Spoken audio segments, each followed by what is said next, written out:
마태복음 21장 6절부터 11절까지의 말씀입니다. 마태복음 21장 6절부터 11절 우리 함께 봉독합니다. 제자들이 가서 예수께서 명하신 대로 하여 나귀와 나귀 새끼를 끌고 와서 자기들의 겉옷을 그 위에 얹음에 예수께서 그 위에 타시니 무리의 대다수는 그들의 겉옷을 길에 펴고 다른 이들은 나뭇가지를 베어 길에 펴고 앞에서 가고 뒤에서 따르는 무리가 소리 높여 이르되 호산나 다윗의 자손이여 찬송하리로다 주의 이름으로 오시는 이여 가장 높은 곳에서 호산나 하더라.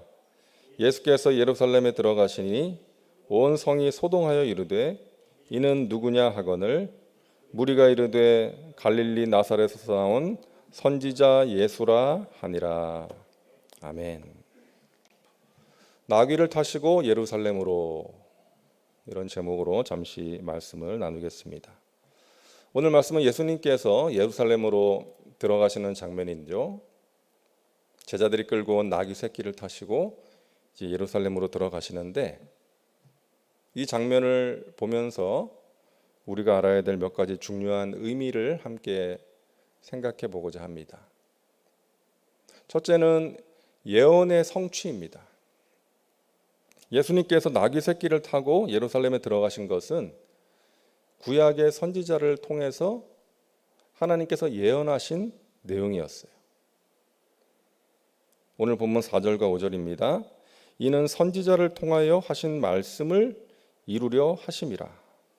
일렀을 때 시온 딸에게 이르기를 내 왕이 내게 임하나니 그는 겸손하여 나귀 곧 멍에 매는 짐승의 새끼를 탔도다 하라 하였느니라. 선지자를 통해서 말씀하신 내용이 이루어졌다는 거예요. 이 선지자는 스가랴 선지자였어요. 스가랴 9장 9절입니다. 시온에 따라 크게 기뻐할지어다 예루살렘에 따라 즐거이 부를지어다. 보라 내 왕이 내게 임하시나니 그는 공의로우시며 구원을 베푸시며 겸손하여서 나귀를 타시나니 나귀의 작은 것 곧 나귀 새끼니라. 자, 예수님께서 나귀 새끼를 타시고 예루살렘에 들어가실 것을 하나님께서 스가랴 선지자를 통해서 이미 말씀하셨고 그 말씀이 이루어진 것입니다. 예수님의 탄생, 예수님의 고난, 그리고 부활, 이 모든 것들이 구약의 예언자들을 통해서 예언된 사건들인데 그것이 다 이루어진 거예요. 여러분, 우리는 하나님을 믿는 사람들 아닙니까? 하나님을 믿는다는 것을 다른 표현으로 하면 하나님의 말씀을 믿는 거예요. 우리가 누군가를 믿는다라고 할 때 그 사람의 하는 말을 믿는 거잖아요. 그 사람 말이면 맞아. 그 사람 말대로 하면 돼. 이게 그 사람을 믿는 것이죠. 우리가 하나님을 믿는다는 것도 마찬가지예요. 하나님을 믿는다는 것은 하나님의 말씀을 믿는 거예요. 하나님께서 말씀하신 그대로 될 것을 믿는 것입니다. 여러분, 성경 말씀 전체를 굳이 한 단어로 표현을 한다면 사랑으로 표현할 수 있겠죠. 사랑. 이 세상을 향하신 하나님의 사랑, 택하신 백성들을 향하신 하나님의 사랑, 이 사랑이라는 단어로 성경 전체를 말할 수도 있고 또 약속이라는 단어로 성경 전체를 한 단어로 표현할 수도 있습니다. 성경 말씀은 하나님께서 주신 약속들이에요. 최초의 인간 아담에게 주신 약속, 아브라함과 이삭과 야곱에게 주신 약속, 선민 이스라엘에게 주신 약속, 여러 선지자들을 통해서 주신 약속, 또 예수님께서 말씀하신 여러 가지 약속들, 그 약속을 믿는 것이 믿음입니다. 그것이 하나님을 믿는 거예요. 하나님께서는 택하신 백성들을 사랑으로 돌보신다. 하나님 말씀에 순종하는 자에게 복을 주신다.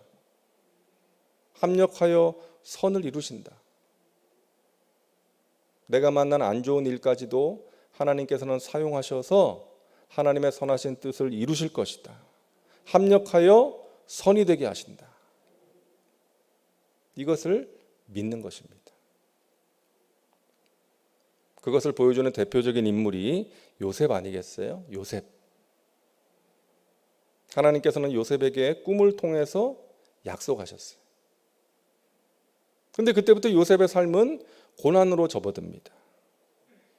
형들에 의해서 애굽의 종으로 팔려가고, 또 그런 상황에서도 최선을 다해서 열심히 일을 했는데 억울한 누명을 쓰고 감옥에 들어가게 되죠. 그런데 하나님께서는 이 모든 일들을 사용하셔서 하나님의 선하신 뜻과 계획을 이루신 것이죠. 애굽의 종으로 팔려온 것도, 또 억울하게 감옥에 들어간 것도 요셉을 애굽의 총리로 세워서 수많은 사람들을 기근에서 살리고자 하신 하나님의 큰 그림 속에 있었던 것입니다.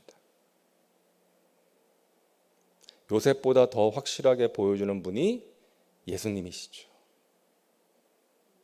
우리 예수님은 십자가에서 물과 피를 다 쏟으시고 돌아가셨습니다. 인간이 만든 가장 잔인하고 참혹한 그 사형 도구를 통해서, 사형 방법을 통해서 예수님은 돌아가셨어요. 가장 처참한 실패자처럼 보였지만 예수님께서는 그 십자가를 통해서 인류 구원의 길을 열어놓으신 것이죠. 우리를 살리시기 위한 하나님의 계획을 이루신 것입니다. 그 십자가의 고난이 부활의 영광으로 변화된 것이죠. 사랑하는 여러분, 여러분이 지고 있는 고통스러운 십자가가 부활의 영광으로 변화될 것을 믿음으로 바라보시기를 바랍니다. 우리가 경험하는 고통의 문제를 통해서도 하나님께서는 당신의 선하신 뜻을 이루실 것입니다. 그것을 믿는 것이 믿음이에요. 자, 오늘 장면을 통해서 우리가 알 수 있는 두 번째는 예수님의 겸손입니다. 겸손. 5절 말씀 보세요. 시온 딸에게 이르기를 내 왕이 내게 임하나니 그는 겸손하여 낙이 곧 멍에 매는 짐승의 새끼를 탔도다 하라 하였느니라. 예수님께서 나귀 새끼를 타시고 예루살렘에 들어가신 것은 낮아지신 것이죠. 최고로 높으신 하나님의 아들이신 예수님께서 인간의 모습으로 이 땅에 오신 것이 이미 최고의 겸손이었습니다. 우리 예수님은 자신을 낮추셨어요. 백마 타고 들어가지 않으시고 황금마차 타고 들어가지 않으시고 힘이 없고 초라한 나귀 새끼를 타시고 예루살렘에 들어가셨습니다. 예수님의 중요한 성품이죠. 겸손입니다. 우리 신앙의 성숙이라는 것은 그런 예수님을 닮아가는 거예요. 예수님의 겸손을 닮아가는 것입니다. 빌립보서 2장 5절부터 8절입니다. 너희 안에 이 마음을 품으라. 곧 그리스도 예수의 마음이니 그는 근본 하나님의 본체시나 하나님과 동등됨을 취할 것으로 여기지 아니하시고 오히려 자기를 비워 종의 형체를 가지사 사람들과 같이 되셨고 사람의 모양으로 나타나사 자기를 낮추시고 죽기까지 복종하셨으니 곧 십자가에서 죽으심이라. 우리가 품어야 될 마음, 예수님의 마음입니다. 스스로를 높이지 않으시고 인간의 모습으로 또 종의 모습으로 오실 만큼 자신을 낮추신 예수님의 겸손, 우리는 그 마음을 본받아야 되는 것이죠. 여러분, 우리는 낮아지고 오직 하나님만이 높임을 받으셔야 됩니다. 베드로가 40년 된 그 안진뱅이를 일으키는 기적을 행하니까 사람들의 관심이 베드로에게 집중됐죠. 그래서 예루살렘 성전 광장에 사람들이 많이 모였어요. 그때 베드로가 뭐라 그럽니까? 여러분들이요, 왜 우리의 능력과 경건함으로 이런 기적을 행했다고 생각하십니까? 우리가 한 것이 아닙니다. 하나님께서 하신 것입니다. 우리를 주목하지 마십시오. 하나님만 주목하십시오. 베드로는 성숙했어요. 바울도 그랬죠. 많은 기적을 행했지만 그 기적의 원동력이 자신에게 있지 않고 하나님께 있다는 것을 여러 번 강조합니다. 바나바도 마찬가지였어요. 바나바는 바울이 나타나니까 바울의 조력자로 스스로 물러납니다. 그래서 바울을 도와서 일을 하게 됐어요. 바울을 앞세웠어요. 여러분, 이들의 겸손을 통해서 하나님의 나라가 확장되고 많은 영혼들이 구원을 받게 된 줄로 믿습니다. 겸손이 중요합니다. 제가 잘 아는 어느 목사님이 얼마 전에 저한테 그러더라고요. 자기가 그동안 이 목사님들의 설교를 통해서 은혜를 별로 못 받았대요. 어떤 모임이나 예배 자리에 참석해서 이제 그 자리에서 설교하시는 목사님들의 설교를 들으면서 은혜를 못 받고 좀 판단했다는 것이죠. 좀 솔직히 그렇잖아요. 어떤 때는 은혜 받기 힘든 설교 있지 않습니까? 이제 그런 설교를 듣다 보니까 이제 그런 마음을 가졌다는 거예요. 근데 어느 날 기도하던 가운데 네 안에 교만이 있다, 하나님께서 책망하셨다는 것이죠. 그래서 회개하게 됐대요. 진심으로 회개하게 됐대요. 그리고 며칠 후에 어느 모임 자리에, 행사 자리에 갔는데 자기가 은혜 받지 못하고 판단했던 그 목사님이 또 설교를 하더래요. 근데 놀랍게도요, 그 설교를 통해서 자기가 은혜를 받았다는 거예요. 그래서 하나님께서 자기 안에 있는 그 교만을 깨닫게 하셔서 얼마나 자기가 감사한지 모르겠다. 그때부터 자기가 정말 은혜를 받고 영적으로 더욱더 건강해진 것 같다고, 그래서 감사하다고 그런 이야기를 들었어요. 여러분, 우리 안에 우리도 모르는 사이에 교만이 생길 때가 있다는 것입니다. 스물스물 올라올 때가 있어요. 나를 알아주기를 바라고 사람들이 높여주면 좋아하는 마음이 생기고 내 목소리를 높이려고 하고 누군가를 쉽게 판단하고 정죄하는 그 교만을 우리는 경계해야 됩니다. 강주민 목사님이 쓴 성품 속에 담긴 축복의 법칙이라는 책에 이렇게 이야기를 합니다. 우리는 늘 겸손한 성품에 관심을 가져야 합니다. 왜냐하면 조금만 무관심하면 교만이라는 잡초가 자라기 때문입니다. 모든 잡초가 그러하듯 잡초는 좋은 씨앗들을 쉽게 해쳐버립니다. 겸손은 아주 피기 어려운 꽃이요, 아주 힘들게 맺는 열매와 같습니다. 그러므로 주의를 기울여 겸손이라는 성품을 가꾸어야 합니다. 여러분, 우리가 기도할 때 하나님께 겸손을 달라고 기도할 때는 거의 없는 것 같아요. 그렇지 않습니까? 겸손을 구할 때는 별로 없어요. 하지만 우리가 주의 깊게 가꾸어야 될 너무나도 중요한 성품이라는 거예요. 여러분, 겸손을 위해서 기도하시기 바랍니다. 하나님, 제가 항상 겸손하여 하나님을 드러내게 하시고 예수 그리스도의 향기를 전하며 살게 하여 주시옵소서. 오늘 장면을 통해서 알 수 있는 세 번째는요, 고난받는 왕으로 오신 예수님이십니다.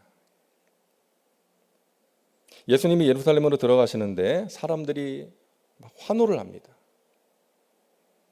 오늘 8절과 9절이죠. 무리의 대다수는 그들의 겉옷을 길에 펴고 다른 이들은 나뭇가지를 베어 길에 펴고 앞에서 가고 뒤에서 따르는 무리가 소리 높여 이르되 호산나 다윗의 자손이여 찬송하리로다. 주의 이름으로 오시는 이여 가장 높은 곳에서 호산나 하더라. 예수님께서 나귀 새끼를 타시고 예루살렘에 들어가시는데 사람들이 나와서 격하게 환영하는 거예요. 자신들의 겉옷을 길에 펴고 나뭇가지를 베어서 길에 펴고. 여러분, 이것은 당시의 왕이 행진을 할 때 백성들이 했던 행동입니다. 그러니까 당시 사람들은 예수님께서 가지신 특별한 능력으로 왕이 되셔서 압제 가운데 있는 자신들을 해방시켜 줄 그런 메시아로 기대했던 거예요. 정치적인 메시아, 왕으로 인식했던 것입니다. 사람들이 외칩니다. 호산나 다윗의 자손이여. 이 말은 구원하소서 메시아. 의역하면 메시아 만세 외치는 거예요. 그런데 여러분, 이 장면이 좀 코믹하지 않습니까? 사람들은 길에다 자신들의 겉옷을 펴고 나뭇가지를 펴고 그 왕이 행진할 때 하는 행동을 하면서 예수님을 환영하고 환호하는데, 예수님께서는 초라한 나귀 새끼를 타시고 그들 앞을 지나가시는 거예요. 좀 안 어울리잖아요. 여러분, 예수님께서 정치적인 해방을 가져다 줄 그런 메시아로 오셨다면 백마 타고 가셨을 거예요. 화려한 안장을 백마 위에 얹고 그 위에 앉아서 가셨을 것입니다. 황금마차 타고 가셨을 거예요. 하지만 예수님은 당시 사람들이 생각했던 그러한 정치적인 메시아가 아니라 고난받는 왕으로, 평화의 왕으로 오셨다는 것을 그들에게 보여주신 거예요. 그래서 초라한 나귀를 타시고 그들 앞을 지나가신 것입니다. 나귀는 당시에 귀족들이 타던 짐승이 아니라 서민들이 이용하던 짐승이었어요. 주로 짐을 나를 때 사용했던 짐승이었어요. 예수님께서는 인류의 그 죄의 짐을 지시기 위해서 이 땅에 오신 것입니다. 우리들이 지고 있는 수고하고 무거운 짐을 대신 져주시기 위해서 이 땅에 오신 것이죠. 자, 여기서 우리가 생각해야 될 것이 있습니다. 당시 예수님을 격하게 환영했던 사람들이 나중에는 예수님을 십자가에 못 박으라고 소리치는 군중이 되었다는 거예요. 왜? 예수님이 정치적인 메시아로 오셔서 억압받는 우리를 해방시켜 줄 것이라고 생각했는데 그 기대가 무너져 버리니까 그 실망감이 분노로 표출되었던 것입니다. 자신들이 기대했던 대로, 자신들이 원했던 모습이 아니었기 때문에, 그런 사람이 아니었기 때문에 실망한 거예요. 여러분, 우리 자신에게 적용해 볼 필요가 있는 그런 내용 아닙니까? 내가 기대하고 바라던 일이 이루어지지 않을 때, 내가 무언가를 바라면서 간절히 기도했는데 그것이 그대로 되지 않을 때 어떻게 반응하겠냐는 것입니다. 많은 사람들이 그럴 때 하나님께 실망하고 분노해요. 하나님 어떻게 그럴 수 있습니까? 하나님 나에게 어떻게 그러실 수 있어요? 하면서 하나님을 떠나거나 믿음을 버리는 사람들이 있다는 것이죠. 하지만 여러분, 진정한 믿음은 그럴 때에도 하나님을 향한 믿음을 버리지 않는 것입니다. 비록 내가 원하는 대로 되지 않았다 할지라도 하나님께서 나의 모든 것을 아시고 가장 좋은 것으로 응답하신다. 무엇이 가장 좋은 것인지는 나보다 하나님이 더 잘 아신다. 그와 같은 믿음이에요. 여러분, 하나님의 살아계심과 하나님의 신실하심을 믿음으로 기도하시기를 바랍니다.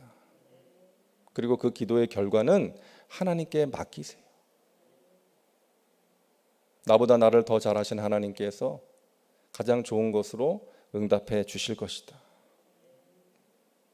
그리고 설령 그것이 내 뜻과 다르다 할지라도 하나님의 뜻이라면 받아들이고 변함없이 하나님을 믿고 따르는 것이 진정한 믿음인 줄로 믿습니다.